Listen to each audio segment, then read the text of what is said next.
This is Chris Johnson for Free of My Reviews, and here's my review of Adrift.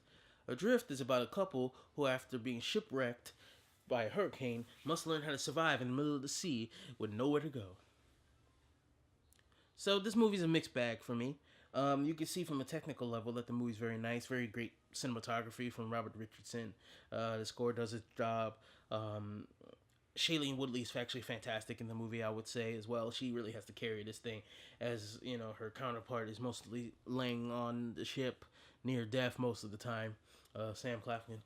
Um, the movie, I think its target audience will be fine with it. I think it's fine.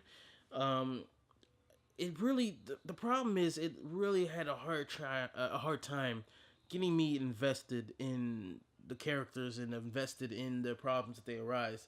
It's not like All Is Lost or Gravity, where these people are lost in these almost unwinnable situations, and I'm really invested in their problem and their troubles and who they are as people. Without those movies even having to do much, which is funny because this movie seems like it's really trying to do a lot. Because its biggest problem, which is weird for me, because I usually love this, is its structure. I usually love the whole Chris Nolan style of starting in the present and flashbacking to events in somebody's life. I personally do it a lot too. I love flashbacks. I love non-linear story structure. But I don't think it worked here.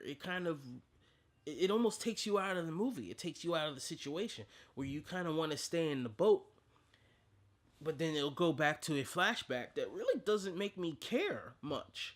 Why do these people love each other? I don't know, because they're good looking. Why are they in this situation in their life? I don't know. They explain it with exposition, but do you feel it? Do you care? I don't know. I felt like I had a hard time really caring about the situation of what was going on because they kept cutting away to a piece of drama in their life that really didn't fit the moment where they cut away. It'd be one thing if it really fit the plight, that specific plight that they were dealing with in that scene, but it didn't, so I wasn't a fan. Also, a certain moment happens in the film that I don't think works. Something that's done that's kind of played off as a twist, and I feel like the movie would have been better if it was instead played off as a twist, told to us early, so we can have more of an interesting dramatic narrative with the characters here. But as it is, and as it's presented, it doesn't make any sense.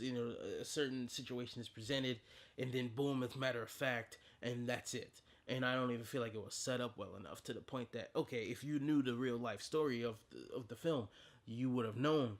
But if you didn't, and you're watching the movie, you feel blindsided, and you don't feel like the movie itself earned what it did, and that was a problem for me. And that's how I feel. Adrift is an alright movie. It's technically nice, but as a story, it definitely has a lot of holes, and unfortunately, it kind of messes up the great work that its lead actress is doing, who's the only thing fantastic about this movie. This is Chris Johnson for Free of My Reviews. Have a good one.